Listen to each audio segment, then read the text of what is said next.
నమస్కారం ఘంటారావానికి స్వాగతం. ముందుగా ప్రధానాంశాలు. మానవ కట్టడాల్లోనే కాళేశ్వరం ఘోర వైఫల్యమన్న ఉత్తమ్. డిపిఆర్ కు విరుద్ధంగా నిర్మించినట్లు ఎన్డీఎస్ఏ తేల్చిందని వెల్లడి.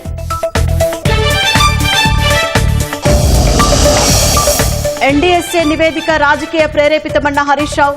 ఎస్ఎల్బీసీలో కనీసం మృతదేహాలైనా బయటకు తీయలేదని ధ్వజం.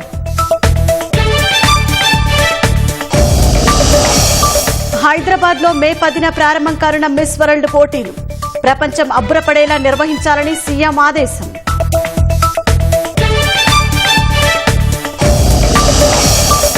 రేపు మధ్యాహ్నం 10వ తరగతి ఫలితాలు రవీంద్ర భారతిలో విడుదల చేయనున్న సీఎం రేవంత్.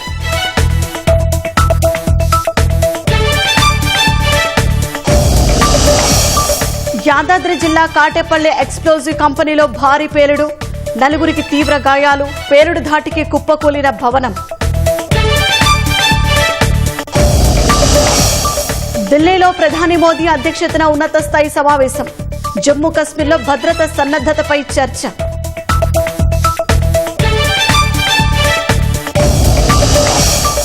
జమ్మూ కశ్మీర్లో పలు పర్యాటక ప్రాంతాలు మూసివేత, మరిన్ని ఉగ్రదాడుల హెచ్చరికలతో సర్కారు అప్రమత్తం.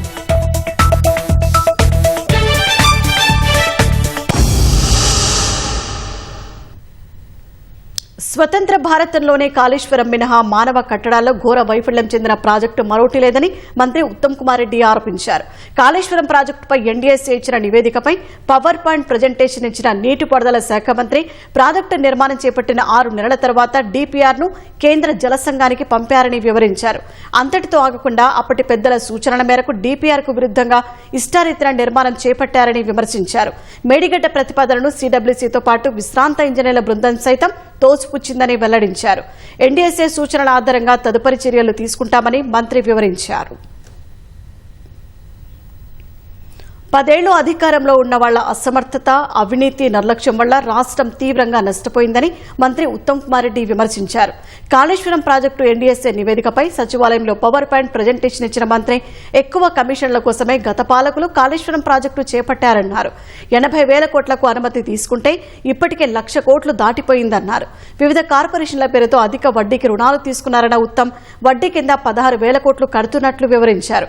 బ్యారేజీల భద్రతపై ఎన్డీఎస్ఏ అత్యున్నత బోర్డు అని వివరించిన మంత్రి బీఆర్ఎస్ నేతల విమర్శలు సిగ్గుచేటని మండిపడ్డారు. వాళ్ళ హయాంలోనే డిజైన్ అయింది, వాళ్ళ హయాంలో నిర్మాణం జరిగింది, వాళ్ళ హయాంలోనే కూలిపోయింది. ఇది నిస్సందేహం. నేషనల్ డ్యామ్ సేఫ్టీ అథారిటీ ఆ కూలిపోయిన బ్యారేజ్ చూడడానికి వచ్చింది వాళ్ళ హయాంలోనే. మొదటి రిపోర్ట్ ఇచ్చింది వాళ్ళ హయాంలోనే. ఇది డిజైన్, కన్స్ట్రక్షన్ అండ్ ఓఎన్ఎంలో ఆపరేషన్ మెయింటెనెన్స్ లో లోపాలున్నాయి, అందుకోసమే కూలిపోయిందని చెప్పి స్పష్టంగా వాళ్ళ హయాంలోనే ప్రాథమిక రిపోర్ట్ ఇవ్వడం జరిగింది. మరి భారతదేశంలోనే డ్యామ్స్ అండ్ బ్యారేజెస్ మీద అత్యున్నత నైపుణ్యం ఉండి, స్కిల్ ఉండి, నాలెడ్జ్ ఉండి, టెక్నికల్ నాలెడ్జ్ ఉండి ఉన్న ఈ national dam safety authority report ఇచ్చిన తర్వాత ఫైనల్ రిపోర్ట్ వచ్చింది. చాలా స్పష్టంగా గత ప్రభుత్వంలో జరిగిన ఈ ప్రాజెక్టు డిజైన్, నిర్మాణం, ఓఎన్ఎంలో అన్నిట్లో సీరియస్ లోపాలున్నాయి, అందుకోసమే కూలిపోయిందని స్పష్టమైన రిపోర్ట్ ఇచ్చింది. ఆ రిపోర్ట్ ఇచ్చిన తర్వాత ఎవరైనా ప్రజా జీవితంలో, రాజకీయంలో బాధ్యతగా ఉంటే సిగ్గుతో తల వంచుకొని క్షమాపణ చెప్పాల్సిన పోయి అసలు ఎన్డీఎస్ఏ ఎవరు, అసలు ఇది వాళ్ళెవరు, వీళ్ళెవరు రిపోర్ట్ ఇవ్వడానికని ఒక వికృతమైన, వికారమైన విమర్శలు మొదలుపెట్టారు. తుమ్మిడిహట్టి కాదని మేడిగడ్డ వద్ద ప్రాజెక్టును నిర్మించడమే ప్రధాన లోపమని ఎన్డీఎస్ఏ చెప్పిందని మంత్రి ఉత్తమ్ వివరించారు. బ్యారేజీ పూర్తయిన తొలి ఏడాదిలోనే లోపాలు బయటపడినా పట్టించుకున్నందువల్లే నష్ట తీవ్రత పెరిగిందన్నారు. కనీసం ప్రాజెక్టు ముందున్న డెబ్రీ, కాఫర్ డ్యాం అవశేషాలు సైతం తొలగించలేదని మంత్రి ధ్వజమెత్తారు. బీఆర్ఎస్ నేతల నిర్లక్ష్యం వల్లే ప్రాజెక్టు పనికి రాకుండా పోయిందని దుయ్యబట్టారు.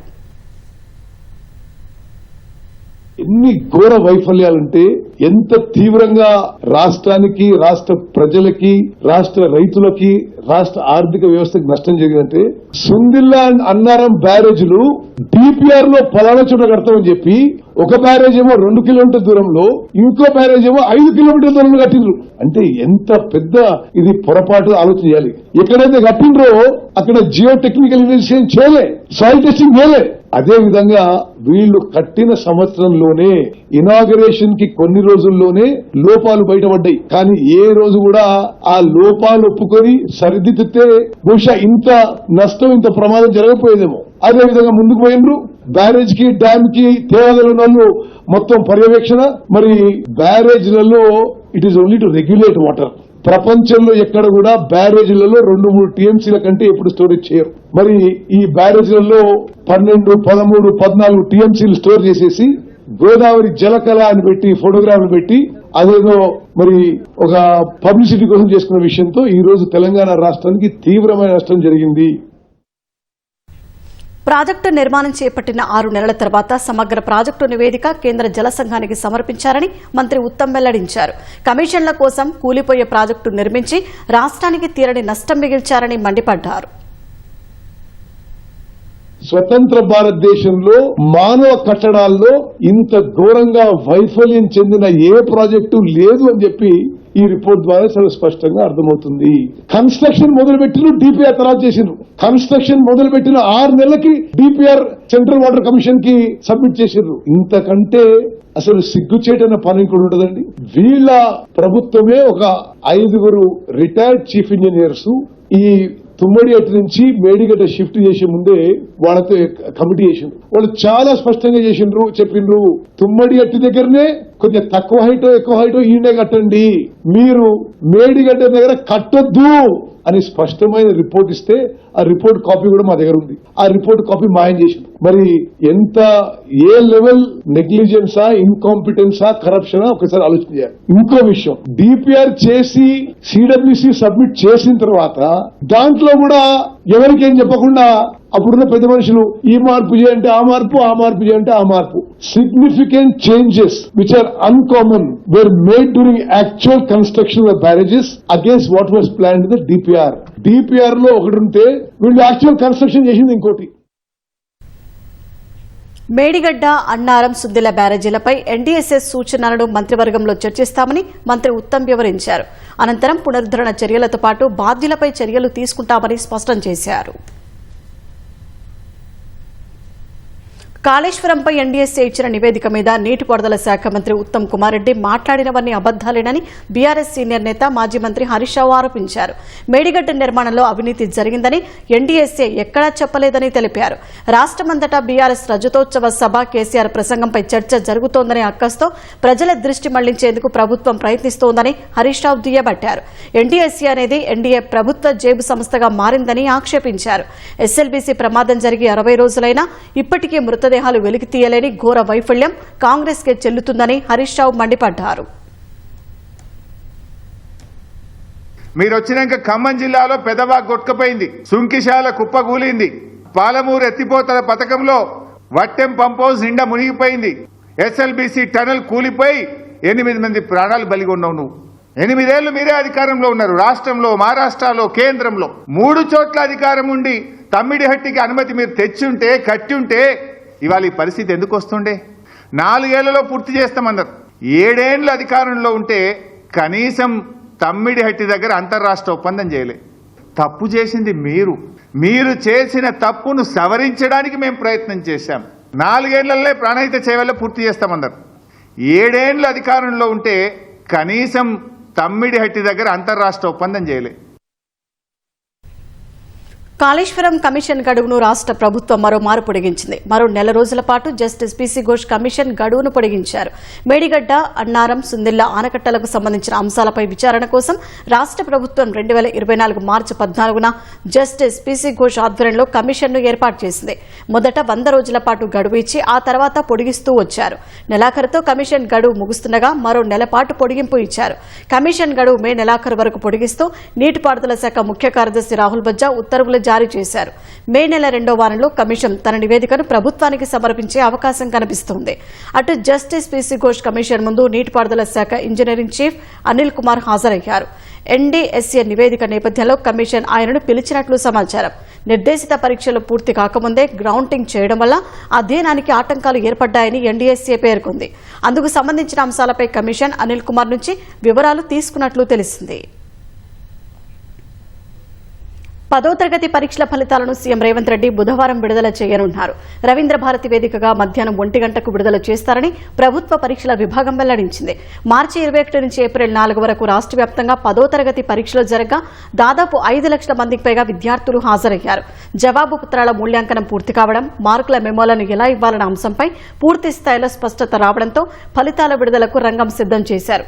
ఇంతవరకు 10వ తరగతిలో సబ్జెక్టుల వారీగా గ్రేడ్లతో పాటు CGPA ఇచ్చేవారు. కానీ ఇక నుంచి సబ్జెక్టుల వారీగా మార్కులు, గ్రేడ్లు ఇవ్వనున్నారు. సబ్జెక్టుల వారీగా రాత పరీక్షలు, అంతర్గత పరీక్షల మార్కులు, మొత్తం మార్కులు, గ్రేడ్ పొందుపరుస్తారు. చివరకు విద్యార్థి పాస్ అయ్యారా, ఫెయిల్ అయ్యారా అనే వివరాలను పేర్కొంటారు. కో కరిక్యులర్ యాక్టివిటీస్లోనూ విద్యార్థులకు గ్రేడ్లు ఇస్తారు. హైదరాబాద్ లో మే 10 నుంచి జరగనున్న ప్రపంచ సుందరి పోటీలకు పకడ్బందీ ఏర్పాట్లు చేయాలని అధికారులను ముఖ్యమంత్రి రేవంత్ రెడ్డి ఆదేశించారు. వివిధ శాఖల ఉన్నతాధికారులతో కమాండ్ కంట్రోల్ కార్యాలయంలో సమీక్ష నిర్వహించిన సీఎం ఇప్పటి వరకు జరిగిన ఏర్పాట్లను తెలుసుకున్నారు. పోటీలో పాల్గొనేందుకు సుమారు 140 దేశాల నుంచి ప్రతినిధులు రానుండగా వారికి ఎలాంటి అసౌకర్యం కలగకుండా చూడాలని సీఎం తెలిపారు.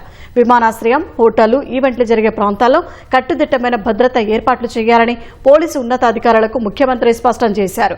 రాష్ట్రంలోని చారిత్రక కట్టడాలు, పర్యాటక ప్రాంతాలను సందర్శించేందుకు ప్రత్యేక ఏర్పాట్లు చేయాలని తెలిపారు. ఏర్పాట్ల పర్యవేక్షణకు విభాగాల వారీగా ప్రత్యేక అధికారులను నియమించాలన్నారు. హైదరాబాద్ లో పెండింగ్ లో ఉన్న బ్యూటిఫికేషన్ పనులను త్వరగా పూర్తి చేయాలని ఆదేశించారు. మిస్ వరల్డ్ 2025 ప్రారంభం నుంచి పూర్తయ్యే వరకు ఏర్పాట్లు, కార్యక్రమాలపై సమగ్ర ప్రణాళికలు సిద్దం చేయాలని పేర్కొన్నారు. ముఖ్యమంత్రి సమీక్ష చేయాల్సింది ప్రజల సమస్యలపై కానీ అందాల పోటీలపై కాదని బీఆర్ఎస్ ఎమ్మెల్యే వివేకానంద గౌడ్ విమర్శించారు. ప్రజల సమస్యలపై సమీక్ష చేయడానికి ముఖ్యమంత్రికి సమయం లేదా అని ప్రశ్నించారు. అందాల పోటీల కంటే ముందు ప్రజా సమస్యలపై దృష్టి పెట్టాలని కోరారు. చాలా స్పష్టంగా ముఖ్యమంత్రి గారు ఈరోజు అక్కడ కూర్చొని అందాల పోటీలపైన సమీక్షిస్తా ఉన్నారు. కానీ వారు చేయాల్సింది అందాల పోటీల మీద సమీక్ష ఏమిటంటే కడుపెండి రైతులు రోడ్లబడి ఆత్మహత్యలు చేసుకుంటా ఉంటే, అక్కడ విద్యార్థులు ఇబ్బంది పడుతూ ఉంటే, గురుకుల పాఠశాలలో నిరుద్యోగులు ఉద్యోగాల గురించి బాధపడతా ఉంటే, ఎన్నికలు ఇచ్చిన వాగ్దానాల నుండి ప్రజలు ప్రశ్నిస్తూ ఉంటే వీరందరినీ కూడా వదిలిపెట్టేసి కడుపు నిండా ఉన్నటువంటి అందాల పోటీల గురించి మరి ముఖ్యమంత్రి గారి సమీక్ష నిర్వహించడానికి సమయం ఉంది. కానీ ఈ సమస్యల గురించి సమీక్షించే టైం వారికి లేదు. రంగారెడ్డి జిల్లాలో భూదాన్ భూముల వ్యవహారానికి సంబంధించి 27 మంది IAS, IPS అధికారుల భూములను నిషేధిత జాబితాలో పెట్టాలన్న హైకోర్టు తీర్పును 3 అధికారులు సవాల్ చేశారు. ఈ నెల 24న ఏకసభ్య ధర్మాసనం ఇచ్చిన తీర్పుపై మహేష్ భగవత్, స్వాతి లక్రా, సౌమ్య మిశ్రా అప్పీలుకు వెళ్లారు. ఇందులో 74 మందిని ప్రతివాదులుగా చేర్చారు. ప్రతివాదుల జాబితాలో పలువురు IAS, IPSలు ఉన్నారు. భూదాన్ భూముల వ్యవహారంలో క్రయ విక్రయాల డాక్యుమెంట్లు, 23 లక్షల నగదు, 12,000 UAE దిరమ్స్, 45 కార్లు స్వాధీనం చేసుకున్నట్టు ఎన్ఫోర్స్మెంట్ డైరెక్టరేట్ ఈడీ వెల్లడించింది. హైదరాబాద్ లో సోమవారం 5 చోట్ల సోదాలు జరిపినట్టు తెలిపింది. భూదాన్ భూముల వ్యవహారంపై పోలీసులు నమోదు చేసిన కేసు ఆధారంగా మరో కేసు నమోదు చేసి దర్యాప్తు చేస్తున్న ఈడీ ఖదీరున్నీసా, మునావర్ ఖాన్, మొహమ్మద్ లతీఫ్ షర్ఫాన్, అఖ్తర్ షర్ఫాన్, మొహమ్మద్ సుకూర్ ఇళ్లలో సోదాలు నిర్వహించినట్టు తెలిపింది.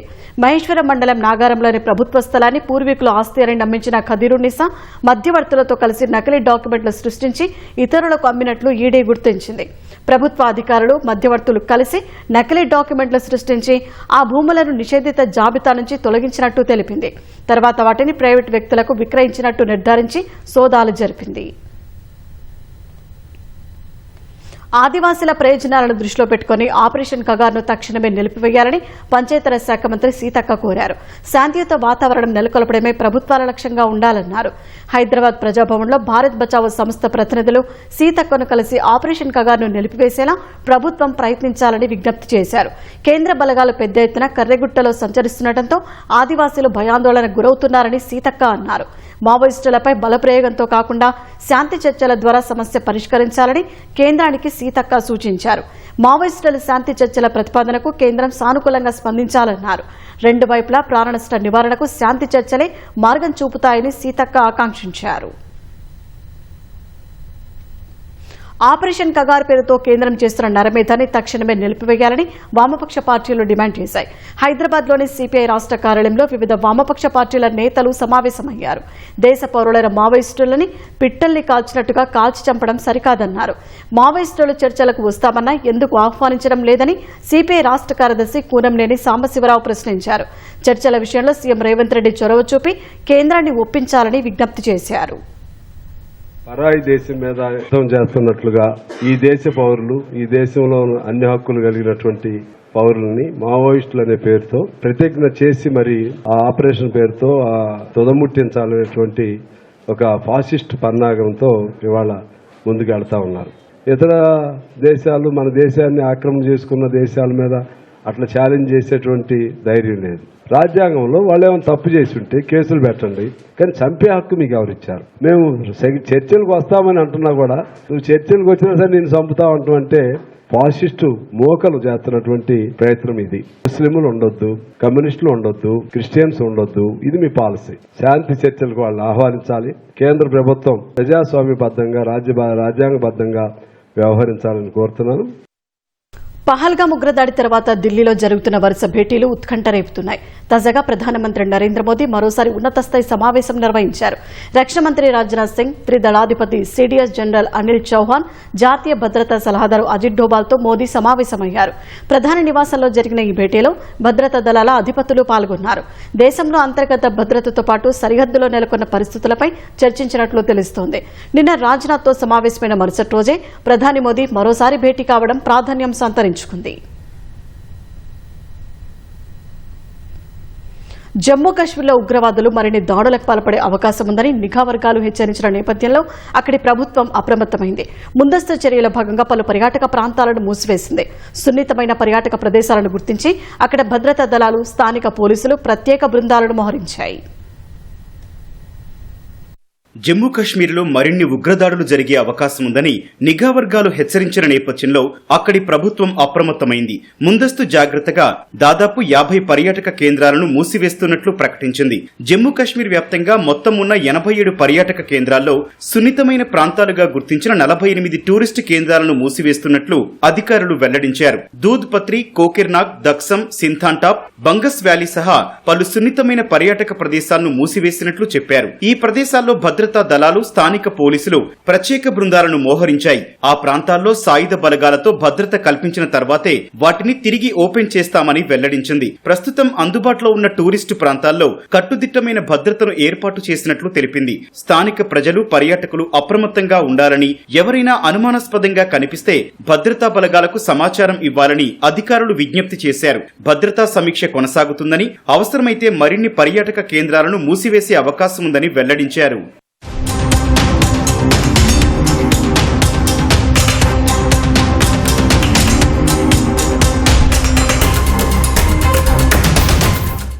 పహల్గాంలో ఉగ్రదాడి తర్వాత అప్రమత్తమైన భద్రతా బలగాలు ముష్కరులను పట్టుకునేందుకు గాలింపు చర్యలు ముమ్మరం చేశాయి. పహల్గాం దాడి తర్వాత కశ్మీరీ లోయలో స్లీపర్ సెల్స్ యాక్టివేట్ అయినట్లు నిఘా వర్గాలు తెలిపాయి. పహల్గాం ఉగ్రదాడి తర్వాత జమ్మూ కాశ్మీర్లో ఉన్న ఉగ్రవాదుల ఇళ్లను సైన్యం పేల్చేస్తుండటంతో దానికి ప్రతీకారంగా వారు పెద్ద ఎత్తున దాడులకు ప్రణాళికలు రచిస్తున్నట్లు తమకు సమాచారం అందిందని నిఘా వర్గాలు పేర్కొన్నాయి. ఈ నేపథ్యంలో కశ్మీర్లో మరిన్ని ఉగ్రదాడులు జరిగే అవకాశం ఉందని నిఘా వర్గాలు హెచ్చరించాయి. జోగులాంబ గద్వాల జిల్లాలో బొలెరో వాహనం బీభత్సం సృష్టించింది. రోడ్డు పక్కన నిలబడి ఉన్న నర్సింగ్ విద్యార్థులపైకి వాహనం దూసుకెళ్లగా 2 అక్కడికక్కడే మృతి చెందారు. మరో 3 విద్యార్థులకు తీవ్ర గాయాలయ్యాయి. వారి పరిస్థితి విషమంగా ఉండడంతో ప్రభుత్వ ఆసుపత్రికి తరలించి చికిత్స అందిస్తున్నారు. కాలేజీ నుంచి హాస్టల్కు వెళ్లేందుకు బస్టాప్లో నర్సింగ్ విద్యార్థులను నిలబడగా వారిని బొలెరో వాహనం ఢీకొంది. మద్యం మత్తులో ఉన్న డ్రైవర్ పరారైనట్టు స్థానికులు తెలిపారు. ఘటన గురించి తెలుసుకున్న మంత్రి దామోదర రాజనరసింహ దిగ్భ్రాంతి వ్యక్తం చేశారు. ఈ సందర్భంగా గద్వాల ఎమ్మెల్యే కలెక్టర్కు ఫోన్ చేసి మాట్లాడారు. బాధిత కుటుంబాలను ఆదుకోవాలని మంత్రి ఆదేశించారు. అలాగే గాయపడిన విద్యార్థులకు వైద్య సాయం అందించాలని కలెక్టర్ ఆదేశించారు.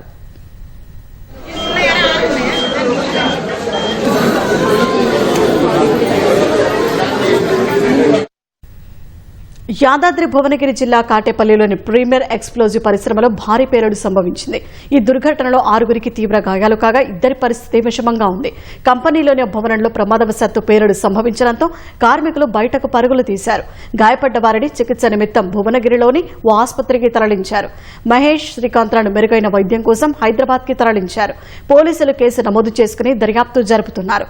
పేలుడు పదార్థాల పరిశ్రమను తమ గ్రామం నుంచి తొలగించాలని డిమాండ్ చేస్తూ ప్రీమియర్ ఎక్స్ప్లోజివ్ పరిశ్రమ వద్ద స్థానికులు ధర్నా చేపట్టారు.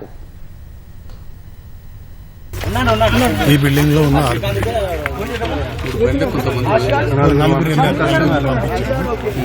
మిగతా వాళ్ళు ఇద్దరిని మొత్తం కూడా అసలు మొత్తం ఎంప్లాయీస్ ని డిస్టర్బ్ చేయమన్నారు. అదర్ బిల్డింగ్స్ లో ఉన్నారు.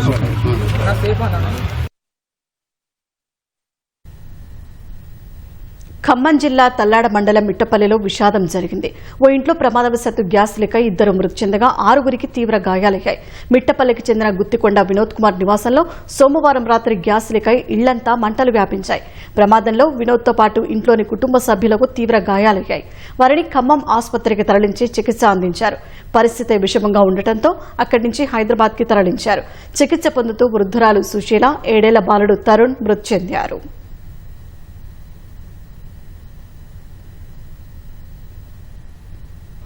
Hyderabad Mehdipatnam old prince hotel లైన్లో అక్రమంగా నిర్వహిస్తున్న వ్యాపార సముదాయాలను హైడ్రా అధికారులు కూల్చివేశారు.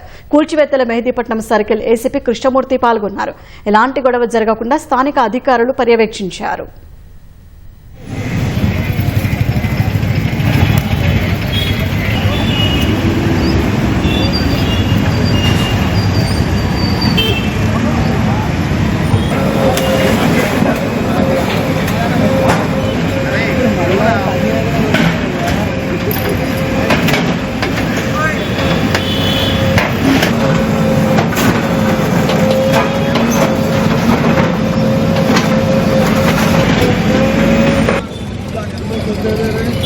Right?